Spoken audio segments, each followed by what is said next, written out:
हामीले कति मूर्तिको अगाडि छौँ हामी यसको बारेमा केही चर्चाहरू अवश्य पनि गर्ने नै छौँ साथै स्थानीयहरूसँग पनि कुरा गर्ने नै छौँ अहिले हामी यसको अगाडि आउँदाखेरि चाहिँ यो भरतपुर महानगरपालिका वडा नम्बर 26मा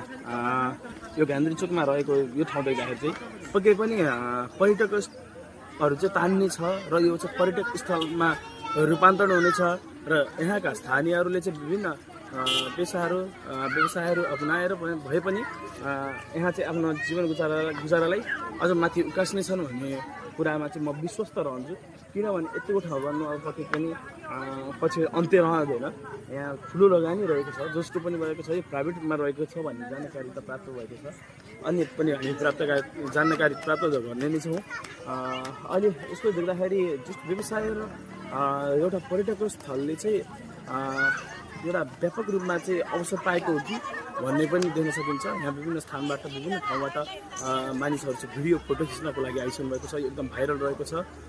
धन्यवाद देखेर आफ्नो कमाउनु कसै के बिजनेस गर्छ यहाँ तिनीहरू चाहिँ सफारी हो यहाँ राख्ने दिउँसो घुमाउने यो भिआइपी प्राइभेटमा अलग अलग सेक्टर छ यो भिआइपी कोलोनी हो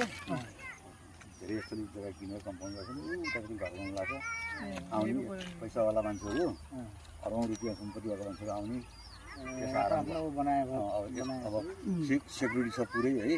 अब गेटमा चौकीदार हुन्छ यो कम्पाउन्ड छ आफ्नो आउनु चाहिँ बस्ने आराम गर्ने टेन्सन मुक्त हुने यस्तै अब